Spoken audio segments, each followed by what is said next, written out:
Committee for the Government Affairs with the Bolivar Chamber. I want to thank the Bolivar Chamber for pulling this together this series. We have 6 months of these bag lunch programs with different speakers. Last month we had a great turnout, and we had the county come and speak to us. And today we have the GLO that is coming with us. So a little bit about the Texas Land General Office. It is the longest standing agency in Texas, being the first state agency established after the Texas independence. It was created to manage state public lands and land grants.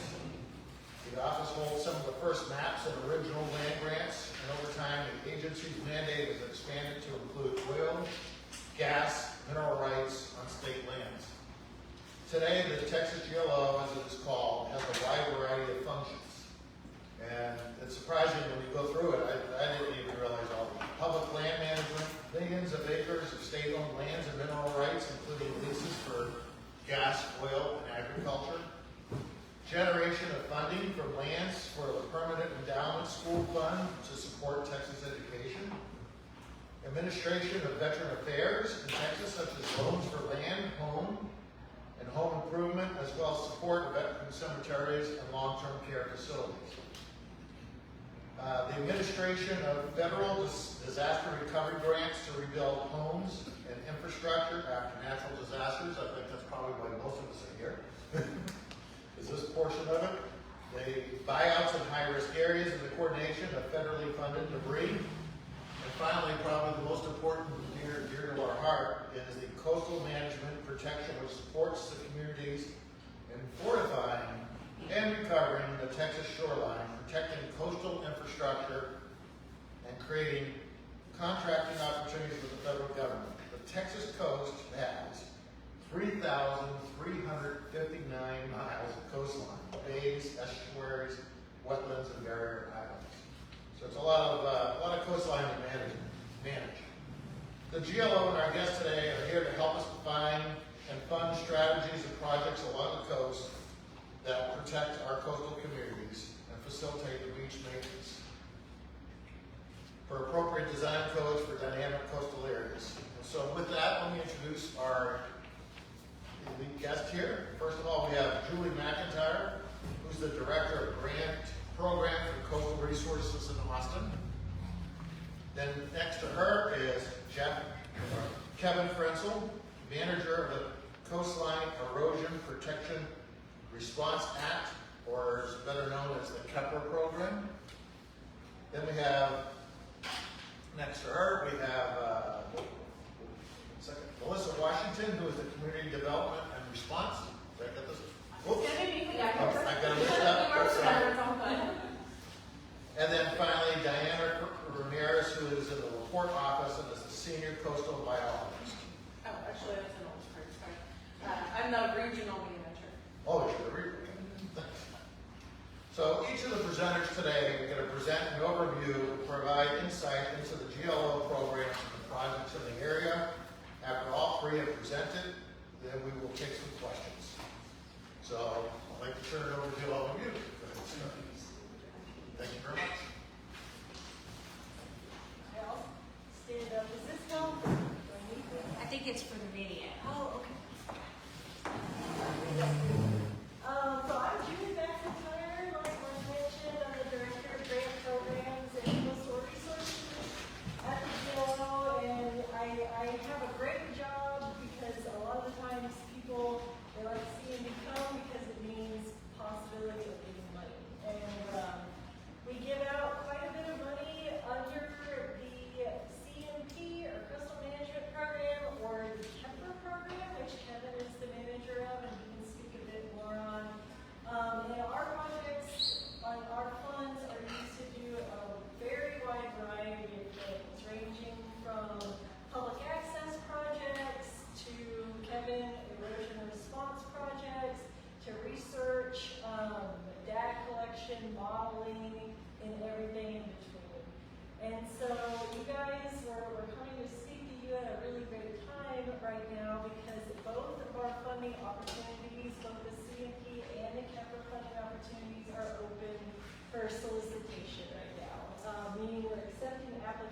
for both programs.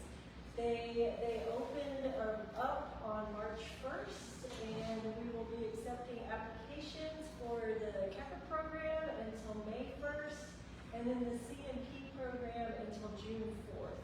And so it's a great time if your community has any ideas on projects that you would like to do or that are needed.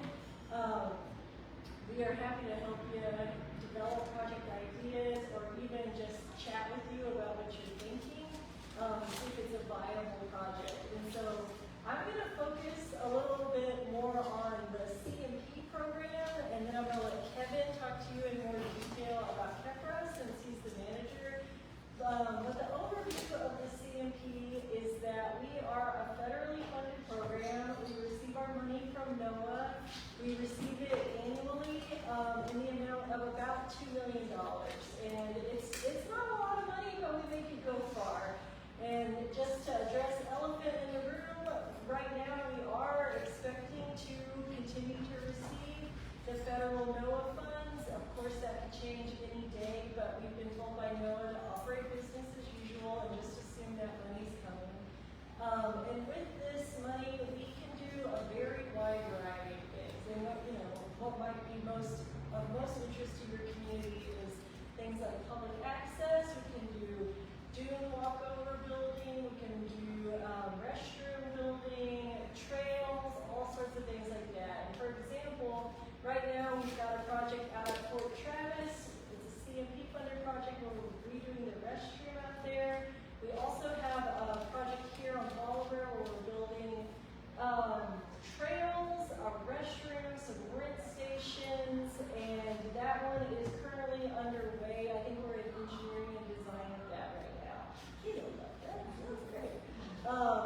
So in CMP, we can also do a lot of things like we can do any kind of data collection that you need. We can do models and engineering and design that will get you to the larger scale construction in the future.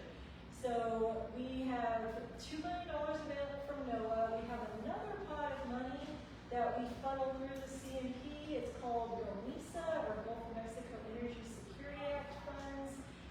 This is money, again, that the state gets on an annual basis. We usually get it in April. So we haven't found the amount for this April yet, but we will soon. And it's quite a bit of money that we divide between the CMP program, the CAPRA program, and then another program. So typically we give out roughly about $9 million in GOMESA money through the CMP program. And that money can be used to do the same things that we can do with the NOAA money. So we can do public access, data collection, research, et cetera, but we want to do it with the GOMESA money on a larger scale. Where we only have $2 million with NOAA, so tinier projects, we have up to $9 million or so with the GOMESA, so we want to see projects that are big, have a more regional, community-wide impact than maybe just building a new walkover. So when you go and look on our GLO Funding Opportunities website, you'll see applications for both the CMP NOAA money and the CMP GOMESA money. We encourage you to try for either one.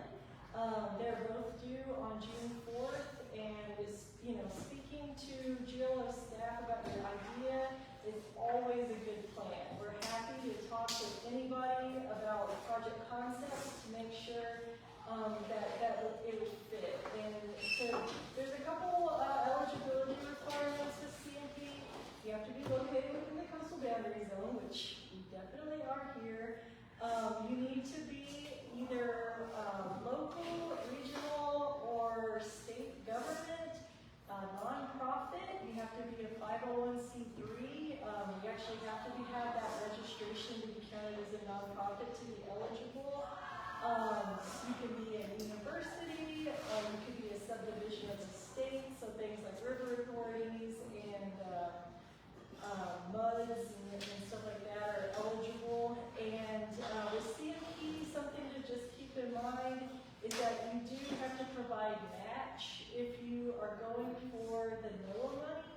So So we require a 40% match for the NOAA, but if you're going for the GOMISA, that bigger pot of money, we don't require any match at all. So you're basically just getting free money.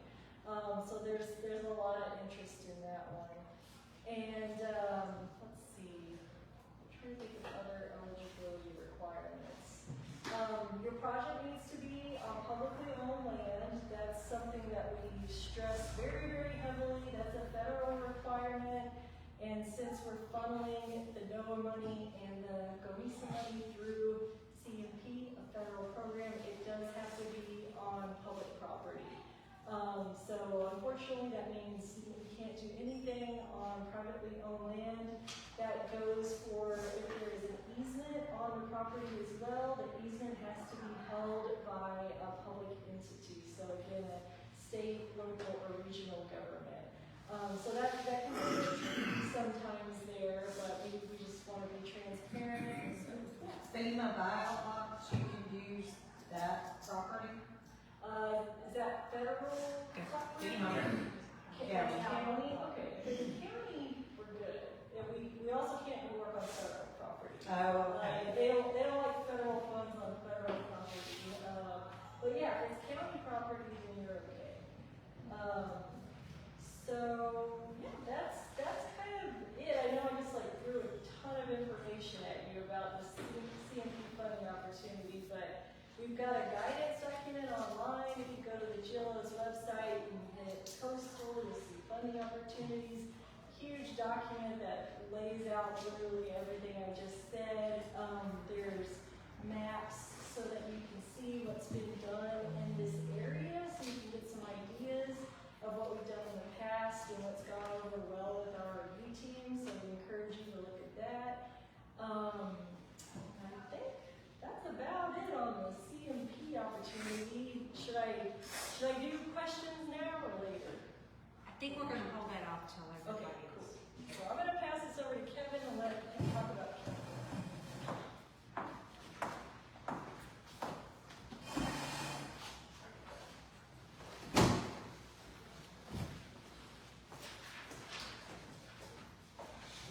Good afternoon.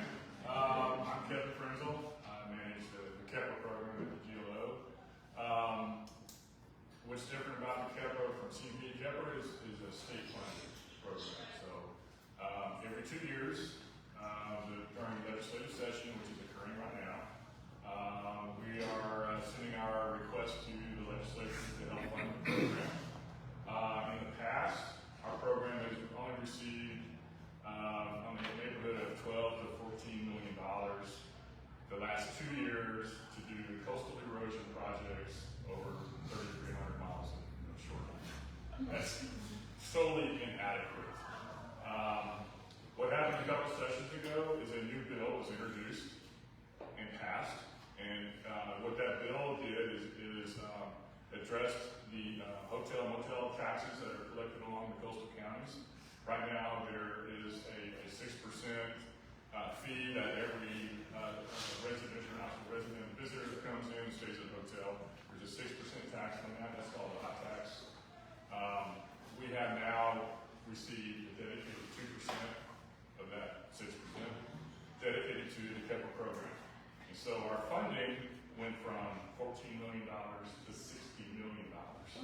So huge. And so that's a huge benefit for us to be able to do big erosion projects, which my program does.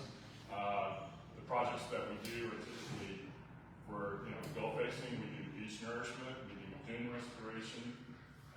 For the backside of the islands, we do marsh restoration, wetland enhancements, shoreline protection like breakwaters, living shorelines, anything that helps slow down the erosion that's going along the coast.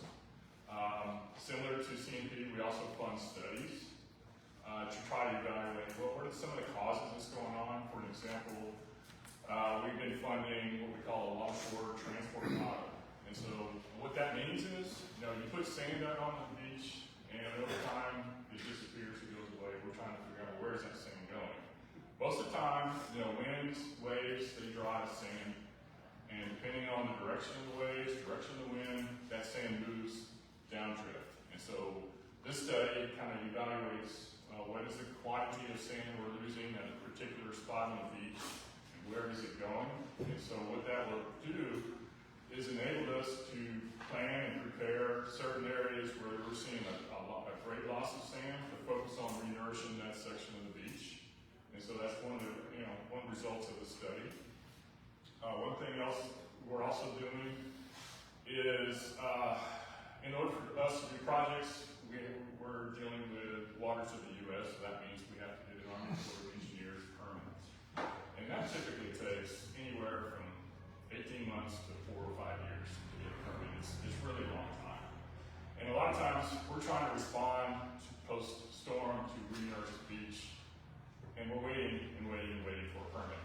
And so what we're doing as a GLO is to kind of get a step ahead of the game and prepare what we call an RGP, a Regional General Permit, that's applicable only to the GLO for us to be able to respond quickly after a storm, have the authority from the Army Corps of Engineers, have the authority from Fish and Wildlife Service to be able to come back in and restore that beach in a short amount of time. Basically, all I can do is do some engineering design, gather up some funds, find the sand, and put it on the beach. So hopefully, when we get this RGP, we'll be able to respond a lot quicker. Because right now, like I said, like for Hurricane Harvey, that was 6, 7 years ago. We're still in some of the permitting process with the Army Corps, trying to get permits to do beach work. It's a long process. So my program, like I said, trying to respond quickly to these types of projects. And also, just want to talk about who can apply for KEPRA. Similar to CMP, the applicants can be counties, cities, NGOs, HOAs, and citizens.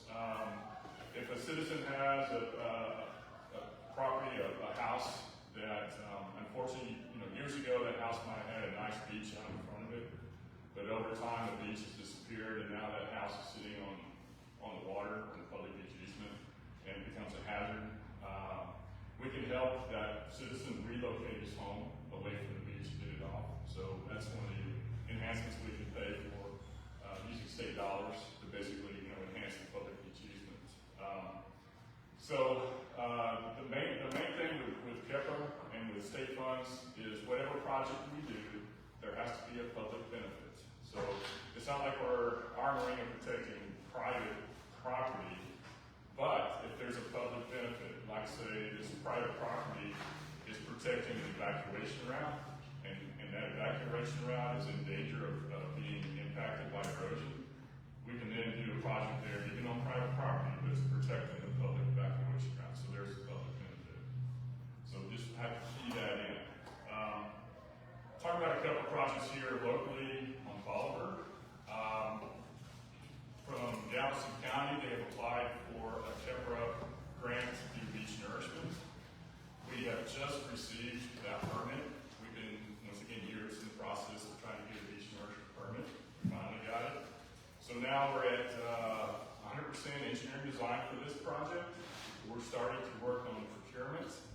Hopefully in the next 4 to 5 months, we'll be able to go out to bid to find a dredger to come in and basically dredge a nearshore sandbar that's by the jetty, and then transport that sand all the way to where Highway 87 turns up in high. That's a highly erosive area. Obviously, y'all know about it. High tides, highways, sometimes the highways covered in water. So we're going to focus, in the short term, of basically doing about a 3-mile beach nourishment from Highland, moving the way west to basically restore that shoreline to help protect the highway. So they're doing a project from Sabine Pass all the way to Chambers County line for beach renourishment. Correct. But it's not at the Galveston County line. Correct. And so now you're looking at doing 3 miles from there? Okay, continuing on down, yes, sir. 3 miles? That's, right now, that is the funds that we have and the permit that we have. Right now, the 3 miles is going to cost roughly $54 million. So why did that project stop at the Galveston County line? Because that's where the permit is. It's unfortunately when you go to get a permit with the Army Corps of Engineers, you're looking at a project-specific permit. Like I said, we're working on an RGP for the whole state of Texas. We don't have that permit yet. So in the meantime, we've had to do individual project applications with the Corps. For that one, for the one you're talking about, was to restore McFadden National Wildlife Refuge. That money used a variety of NIFLA funds, restore funds, OBC funds, Kepler funds, probably about $95 million for that 50-mile beach excursion project.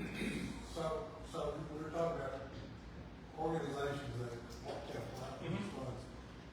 We're part of Galveston County. Yes. For some reason, Galveston County wants to stop on the water's edge. They're not interested over here, so. Is there any other organization here that's not, we're unincorporated, so we're just kind of hung out here without a guiding light is what I'm trying to say. But are there other organizations that can step in and do these applications besides the county? Well, absolutely. Like I said, HOAs, little communities can apply. For doing beach nourishment. Similar to CNP, we do have a match requirement. It's 40%, but for beach nourishment, it's only 25%. We're really focusing on leveraging our state funds as much as we can to focus on beach nourishment, because that truly is the most, greatest benefit to the local communities. So you mentioned a while ago, HOT, the hot funds. Yes, sir. This place here is nothing but rentals. And I know there's hot funds that come out of this. But nobody can find that where it goes or how it works. Well, it's my understanding is all the hot text is sent to the comptroller, and the comptroller then divvies that up to however the legislature separates that money. So we get 2% of that directly to the federal program. Where the other 4% goes, that's comptroller. That's not our division. But, how can we compare the 2% hotel motel tax goes to like replenishing our area and it doesn't go to Corpus, Port Aransas or some other place? so it's actually, it's all incorporated into the Kepler allocation. And so, like I said, instead of getting 14 million, now we're getting like $60 million. And so how we evaluate and allocate those funds is through the application process. And so we need applications to submit for these funds. And So our community resource, because we don't have anybody to ask for the money, is getting dispersed to other. Commissioner's Court. Well, the county is the one who would be applying. Let's just say that's the only one who has applied so far. I'm saying, but other entities can apply. You mentioned HOAs. HOA is correct. So you're saying that every one of these different additions along Coastal Beach should apply? They could, to do a beach nourishment or dune restoration, absolutely, because that benefits the public. That benefits restoring the public beach easement. And so, yes. Thank you. So everybody has a chance to talk. I don't mind just waiting to ask your questions after we hear from everybody. All right, thank you. Thank you. Appreciate it.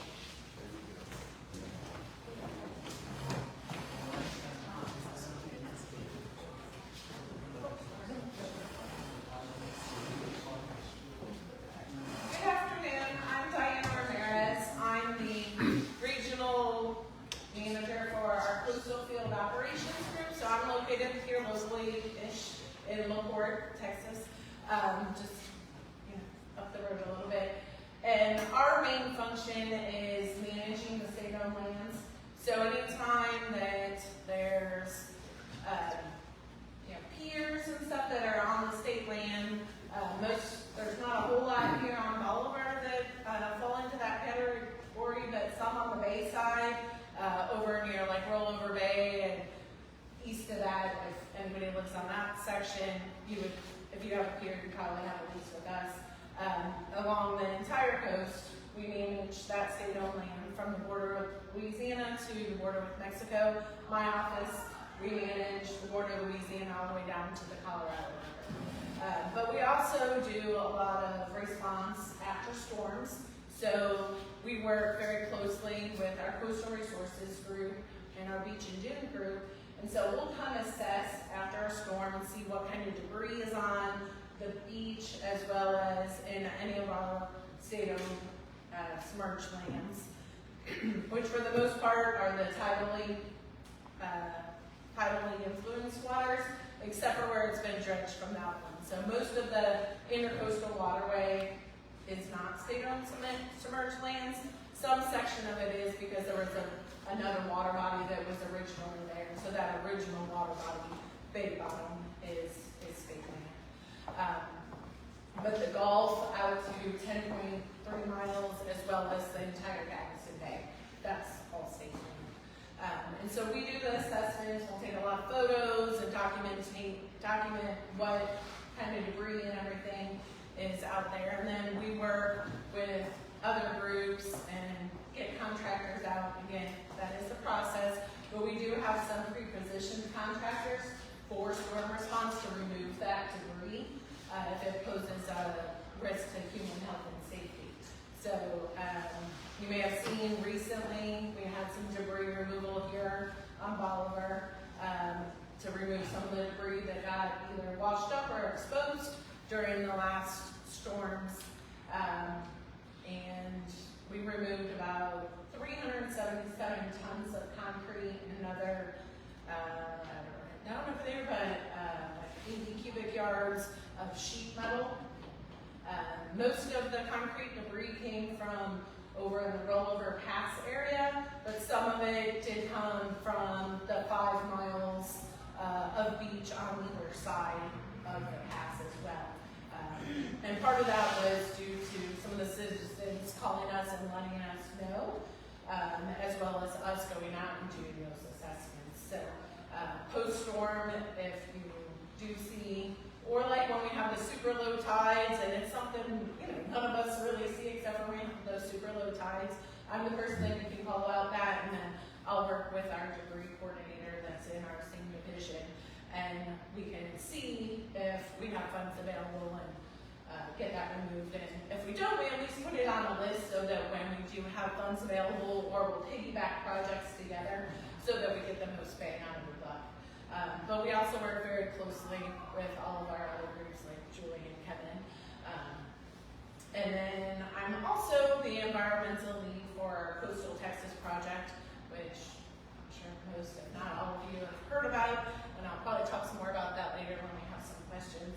But that project was a study that was done between the GLO and the U.S. Army Corps. It was about a 7-year study where we looked at ways to reduce the storm surge as well as provide ecosystem restoration. So some of the projects that Kevin mentioned, like marsh restoration and living shorelines.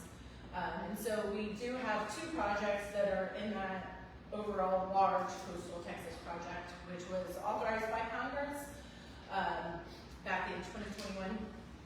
So here on Bolivar, we will be doing some beach nourishment and dune restoration with that.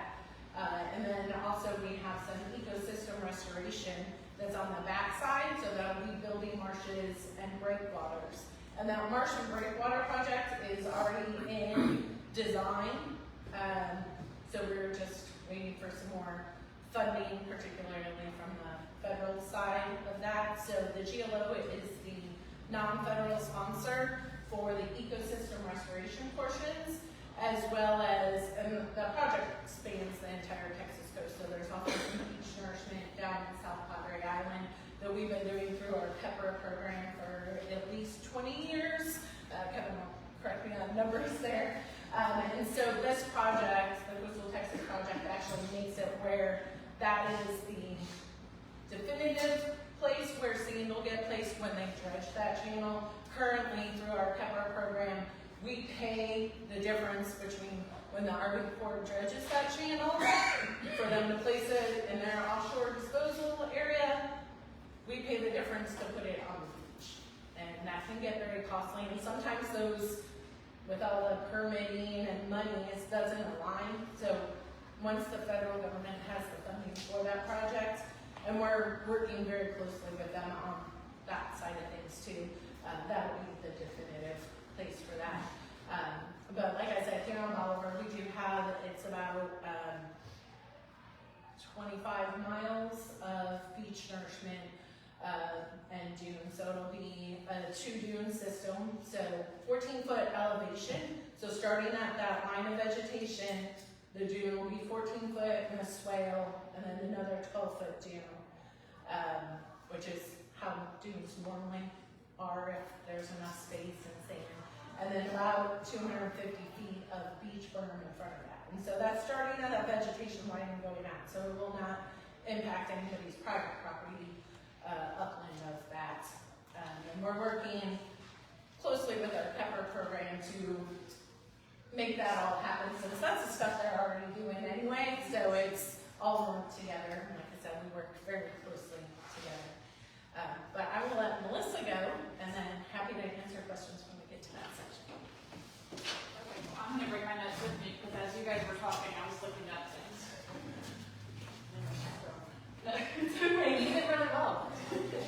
As they mentioned, I'm Melissa Washington. I am probably your most local connection to the GLO. I live in Pearland, and I cover Galveston, Fort Bend, and Brazoria counties. I'm the one who you technically will reach out to, your local elected officials will reach out to if they have questions about anything that's going on in the recovery world of the GLO. Most of you will know us from Hurricane Ike. I'm waiting for a final number on how much was given down from the federal government, but the most important thing about our recovery funds is that they are federal, not state. They only happen after a storm, and if the President and Congress decides that money is necessary to help recover. It's a very, very long process, just in the paperwork and the approval of it all. Just to be able to give you some context, Hurricane Harvey happened in 2017. We put in all of the disaster necessary paperwork to be able to go all the way up the chain, and by the time we got all the approvals back down the chain, we didn't start doing anything until 2019. So it took almost 2 years for the federal appropriation to work its way back down to the state of Texas. The GLO then produced programs anywhere from the buyout program to housing, infrastructure, mitigation, job creation, things of that sort. There were 9 programs, some planning programs that have helped in multiple different areas to help us be better prepared. But the one thing I have to stress to people is that we only get funds after a storm. Going back to Ike, I can tell you that Bolivar did get the Special Utility District raised water tank. We did a ribbon cutting maybe about a year ago. We climbed up in it. That's the coolest thing I've ever been in. If anybody's ever had the chance to be in an empty one of those, it's amazing what it is from the inside. But since then, as you all know, there's not been much recovery work on Bolivar. Mainly because of your size and the way you were set up, everything would have come through the county. So I can tell you, as of yesterday, that's where I was checking, Commissioner's Court has approved their mitigation application for about $18 million that the county was given for one of our programs. Again, Hurricane Harvey happened in 2017. They approved to submit an application to us yesterday. There's a lot of paperwork that goes involved. There's a lot of planning, a lot of engineering, a lot of things that are going on. And from what I can see from court records, Bolivar has a water line protection system included in that application for $3.3 million. I can't tell you exactly what that is going to do. That is a county processing and with the engineering department, but I can tell you, you guys are included in that packet. The next thing that I can promise you is that this will not happen quickly. The contracting of it all, the application has to be approved through the GLO. So we're looking at probably 6 or 8 months to go through the approval process, to get all the required information, to be able to make sure that everything checks boxes. Because the one thing that we don't want to do is skip one box, get halfway into a project, and HUD come back, and Housing and Urban Development come back and say, oh no, but wait, you didn't get everything that we need on the federal side, so we'd like you to stop, and then you have to give us all that money back. A lot of people have received money after disasters that their communities will never see again, nor do they have in their general operating budget.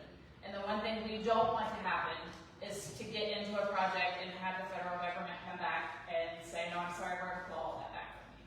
So patience is the one thing in recovery that I know you guys all know that you have to have. So typical timeline, that application is going to work through all of our grant managers in Austin. Once it is approved, it'll have to go to contracting. All of our contracting has to go through legal, has to go through the comptroller. That's typically a 6 to 8 month process. Then we can start environmental. Then we can start engineering. Then we can. So I can't give you the specifics of that 3.3 million, but I can promise you that it is not going to come out of the ground in the next 6 months. Something to definitely talk with county engineering about if you've got questions about what they're proposing. But the good thing is that we are fully staffed.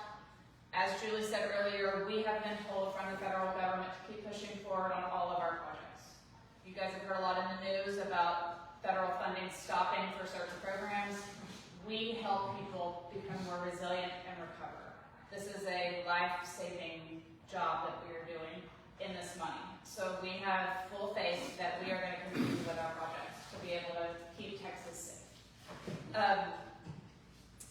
That is just about everything, except I saw your eyes light up whenever you said buyouts.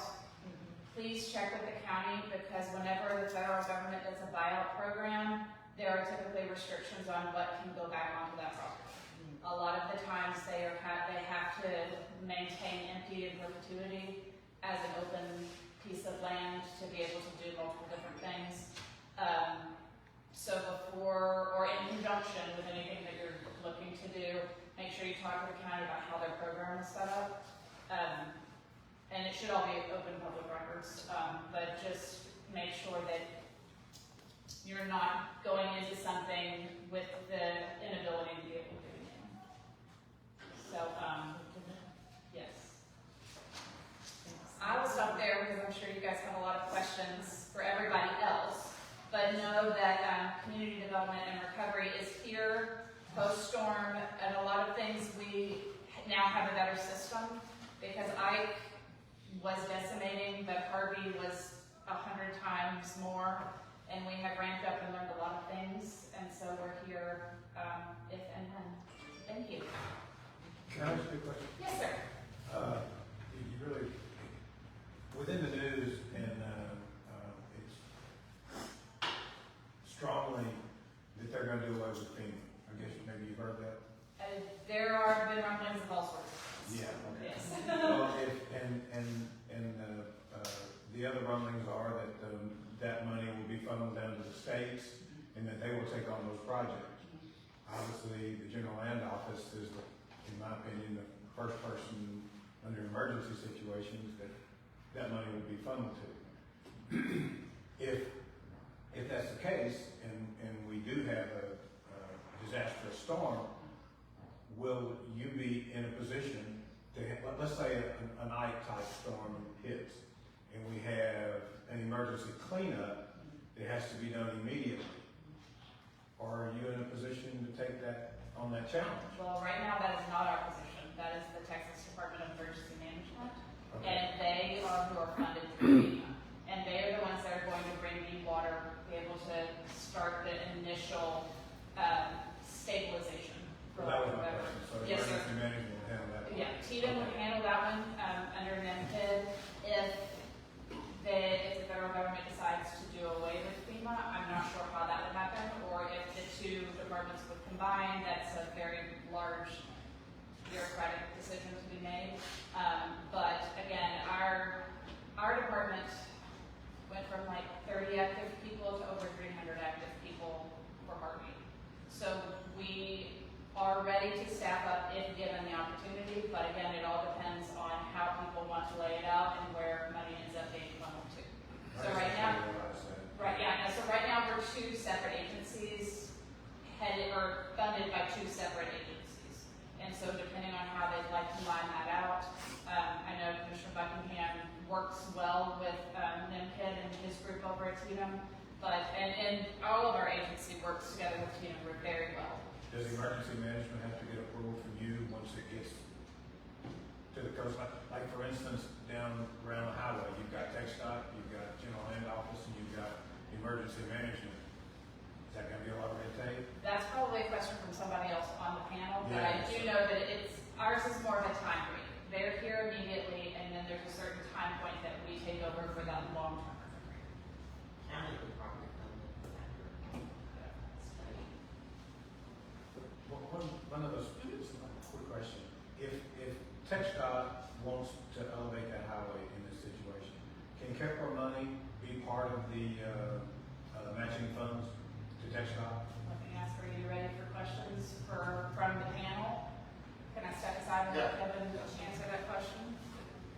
For roadway elevation, typically not. That would not be a Kepler out. But we The Kepler can't be used in matching funds in other situations? So we're programmed, we require match from the applicant. In order for it to get a Kepler award, there would already have to be match in place to reverse. So I don't know if that Okay, so it's not part of a match, it can't be part of another matching fund to another. We haven't encountered that scenario yet. I'm not saying it can't happen, but it would have to be some guarantees from all entities that all the money is there, not relying on a match, but basically already allocated and in the books. And then, then Kepler could be used as match. But like I said, we have to have guarantees that money is already allocated and is spoken for. So typically when you're doing a match, you're hoping to get that money. So, did you say that because TxDOT is another state agency? Well, so I said that with TxDOT is that project, raising the road elevation, is not an erosion response project, which is what my program does. An erosion response project would be building the beach and the thing out in front of the road to protect it, not basically doing any road work. That's TxDOT's work. Makes sense, okay. So let's open up for questions. Any other questions? The wellheads in the water, are they static at this point? I mean, they're gonna be removed, I know they removed one, but it took them forever to get it out. Well, I don't speak to that. I mean, I know we're helping fund money either to Railroad Commission or to other divisions in our agency to remove derelict structures. Could you repeat the question, and when you have a question, you might stand so everybody can hear you? The question was about the wellheads in the water, and that they removed the one, but the others have not been removed yet. Yeah, that was the wellhead, I know exactly what you're talking about. That was one of ours, that was a CMP managed project. Where we got money from NOAA after Harvey to do that work. And yeah, that one took a long time. So here's a question that'd be good for all of us. Yeah. Why just that one? And who initiated the request for it? That was because that was all money we had. We did not get very much money. Okay. What happened again? Can I Did that not get that? allocated? Sorry, wait, what was it? Those wellheads they're talking about. Way back when, it's been a number of years, Yeah, that was like. there was so many Here's feet. not in the rest of it. No. I got a broke foot. She's not. Way back when, I think the first bids that were let on that area down there, wasn't there so many feet or yards, that was before your time, that was approved and allocated, but it never, none of that stuff ever came out. Yeah, they looked at like. Am I not saying that correctly? If I'm understanding what you're saying, I think there were 92 different, stubs that they had looked at, and they ended up doing that one, like FAR 94 or something was its name, and that was because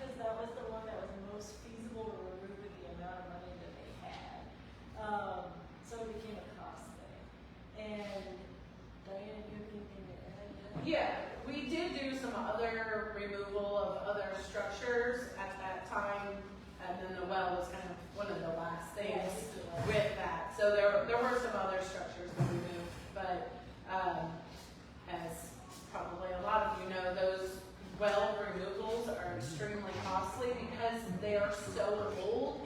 The records on those aren't great, so we have to approach them as if there's still oil in them. So when they go to remove those, they remove it in a method and have all the equipment ready in case there is still something there. Now, highly likely there isn't, but you never know.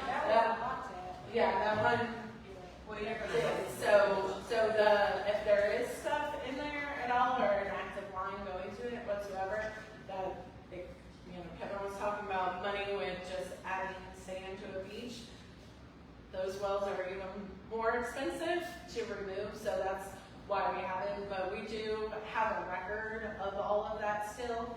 And so as we get funding, we are working with the Railroad Commission, because as we've mentioned, a lot of different state agencies kind of have some overlapping jurisdiction and even federal agencies. And so we're working with them. There's some other projects up in Trinity Bay, so if any of y'all are fishermen and go all the way up in the bay, you'll see some removals there that Railroad Commission was already doing. And we are working with them and actually helping provide some money so that the infrastructure parts of the wells that they would have been removing, there would have been still some structures left that would still cause a hazard. So we're like, you're already out there, you already have a contractor. Can we give you money to remove this part that is our jurisdiction, and that way it's all gone, and so that is So a lot of that never did happen. So it's still on our list of things that we would like to happen. About 6 or 7 years ago, Galveston County was going to redo the beach and dune plan for Bolivar Peninsula. And as my understanding is, that's still not been completed with GLO back and forth. Can anyone give me any ideas of where that's at and when it can expect it to be completed? So you might be referring to, there was a CAP award, which is another funding source that is no longer around. It was similar to Gomesa.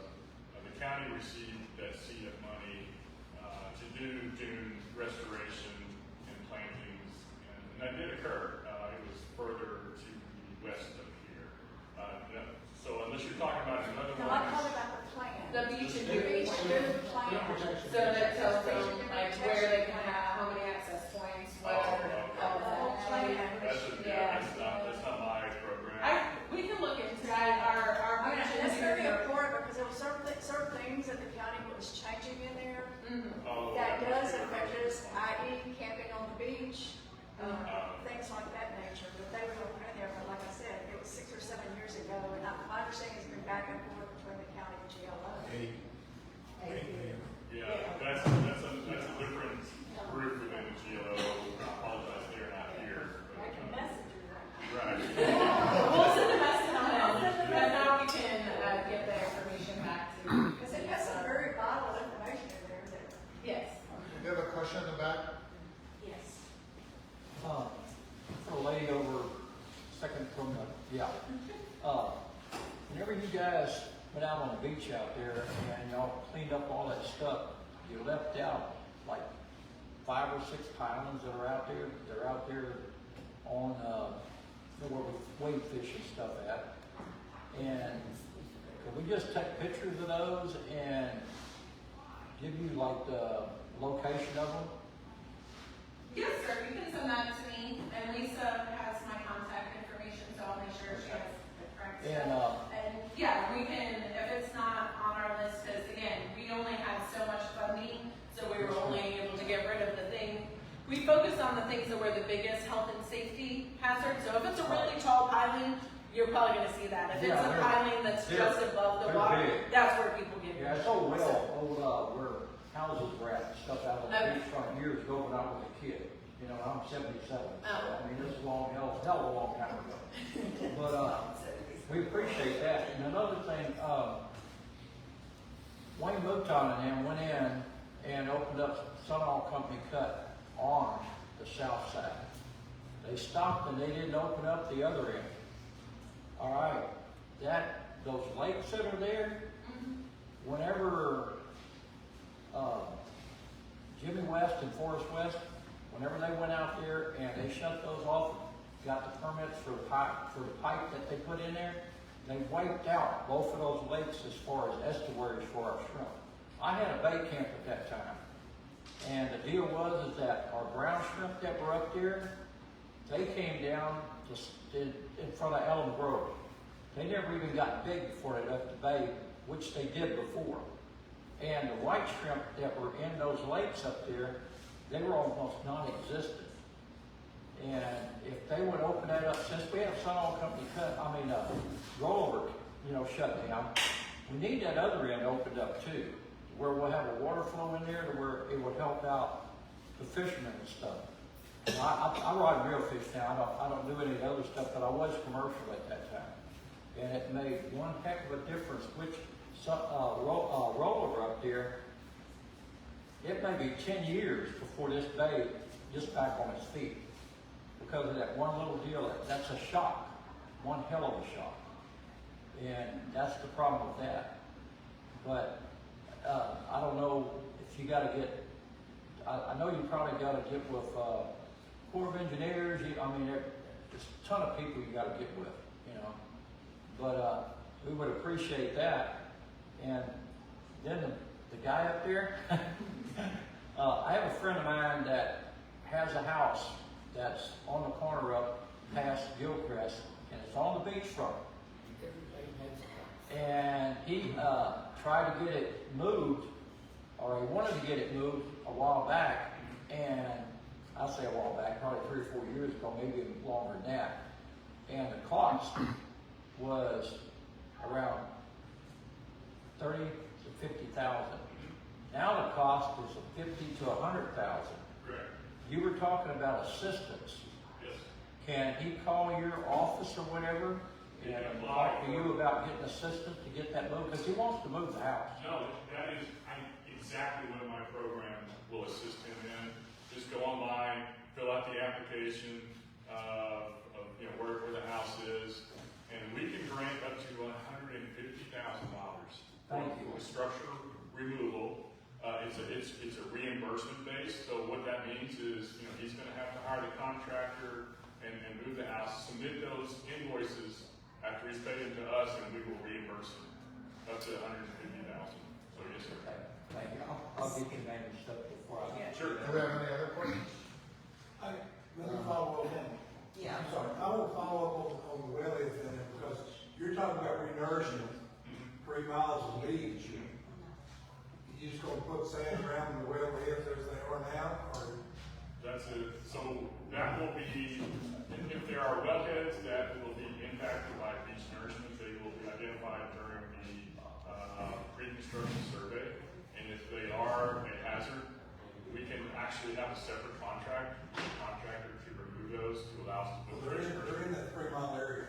Okay, so, yes, and we absolutely do that as well as, like I said, up in McFadden, we did the same thing. We had discovered some oil and gas structures that we had to remove, so we used a separate funding source dedicated for structure removal to get those out of the way to put the beach out there. So yes, we can adjust and get those wellheads out. Is there some place online that we can refer people to go and look up how to replace their dunes after rural? Because we've got a lot of houses that are having people literally camp in their front yard that are beachfront. So there are specific guidelines on doing dune restoration within both our agency's website and Galveston County. So Galveston County does have what they call the erosion response plan, and that if local communities want to, build a dune or something like that, there's guidelines in that plan on how to do that. But my program can also help pay for it. So the problem is, though, the dune is on private property, right? So in order for the state to be able to do a project on private property,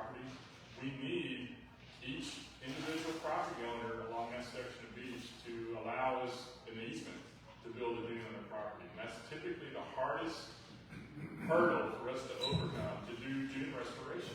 Even though, in my opinion, and a lot of science information, is dunes are really the best protection for the local community, because they are basically the stopgap. But like I said, those dunes are typically on private property. Okay, so we need easements. We need the folks to sign and allow us to do the project on those easements. Then we can move forward with a dune restoration. All right, where do we go online to access this information, these how-tos? So on our Search GLO? on the GLO website, you'll see a line of tabs across there, and I believe it's called what is that? Coastal. Yeah, coastal, funding opportunities. Yeah, and so it'll open up a whole new page, and you'll see various tabs to scroll through to get to the information you're talking We'll about. have a lot of this contact information, it's all set up on the chamber, so Great. you can get that information. If we had a website open up, we just Last question? Okay. You said something about concepts earlier, and I just wanted to bring one up that came up whenever I was on the committee for the IGI. And the Corps of Engineers, whenever they were designing, excuse me, the IGI, obviously there had to be drive overs. Mm-hmm. Okay. Whenever you look at the GO Island, you notice the pavers that they have on the other side to prevent the erosion, you know, Yes. the little concrete pavers are locked together. Well, we talked about that as far as being made for the drive overs. You know, there would be maybe some sort of a mat laid down and then these drive overs would be put there, because obviously you can't put a wooden drive over like you do a walkway. Correct. Well, in the talks, I asked them, why can't we use that for the golf cart drive overs or the walkways in the neighborhoods? And, you know, they thought that was a great idea. Well, why, or perhaps the general land office could make that as part of their concept for the homeowner walkways. First of all, as the dunes grow, rather than have this huge walkway that goes out, takes a left, that it's, for multitude of reasons, are not very feasible. You could consider this type of a walkway that's a minor change in extensions and work quite well for erosion if there's a slight lip laid to the side. I don't find the cost to be any more or really any less. I don't have a breakdown of cost. But I'm just bringing that up to you to take a look at it and see if it would work for you. Now, I know there are some areas where that wouldn't work. You know, some additions like Biscayne, you can't lay it through a snake pit. You know, but it might work. But it might work. You know, some areas it might work just fine. Some areas are very small, and it might walk over might work very well. And I just wanted to bring that up to you. Yes, we would definitely share that with our beach and dune team. They're the ones that approve those permits for the walkovers and everything, and so we can share that information with them. And you know, they're going to look at what the environmental impacts are, and you know, assortment of different reasons why they'll approve what they'll approve for the dunes. But we can definitely share that with them. You do realize that you're 24 feet to the handrail on some of these structures that you're talking about building. You're saying you've got a 14-foot dune, then you got to build a structure to the deck 6 feet off of that, that's 20 feet, and then 4 feet for, about 3.5 to 4 feet for a handrail. That's the county regulations, that's not the GLOs. It's absolutely crazy. I know, I just went through the permitting process for the Biscayne. Who is designing these things? And do they live in Austin? Because there needs to be somebody that lives here that designs this. And it needs to be over the top of the dunes. It doesn't need to be. It's the wrong group. I'm sure they talk to those local heads when they get back there. Let me just wrap up, because I'm sure they'll be available for questions afterwards, but let me just you brought up a good point. And this is something that we've been working on. Beth and I she's the president of the chamber, I'm on the government affairs committee, and we did a year-long program over in Galveston, called Leadership Galveston. And we went to all their different departments. And this one's going, oh, we got a $50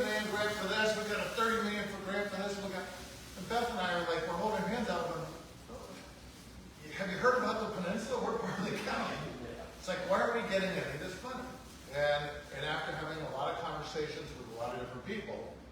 What we realized is there is no entity focused on the peninsula and with their hands. So we visited with Vision Galveston. I don't know if you know Vision Galveston. It's a program that's meant to supplement all the different parts that are missing with all their departments. So it's another entity that has their hand out for money over there. And we said, we don't have anyone asking for anything over here. So what we did was we talked and we modeled this after what Vision Galveston did. Is we want to create a nonprofit entity. We're getting it established called the Bolivar Peninsula Vision. The whole idea behind it is to get what the community wants. So the idea behind this Brown Bag series was is we're taking all this input for the next 6 months and finding out what the community wants. And then creating a list of 2 or 3 projects that we can focus on every year to bring to the peninsula. So we can have our hand out and we can say, oh, we got this grant, we got that grant. We've already had meetings with Don Buckingham, she came here. One person I want to recognize, there's 2 people that have been instrumental in helping us put all this together. Lisa Shaw and Kelly DeShawn. They both worked over in Galveston, worked for the park board. They know all of the people, all the ins and outs of where to get the money, how to go about getting it. And they've been great guidance in putting this whole thing together in the Brown Bag series. So they're our consultant for the Bolivar Peninsula Vision. We're excited about it. We're putting together a board. And again, it's all about what you all want. So your input on these programs is most important to us because it's not about any one individual, any one one. It's what the community wants to make it a better place for all of us. And so that 501(c) should be up in 4 or 5 months. And as you heard from them, everyone told us it's the 501(c) that gets the money. And if we put together a formal process, then we can get something going and actually get money from the peninsula. So that's where we're going with this. I want to thank our GLO group for coming out. I really appreciate. I know I just was over in Galveston this morning. The line was long. I'm coming back over, so I appreciate your patience on our ferry. So. We have tech stop talking about building the bridge yet coming on. Different day. Yes. But thank you all very much.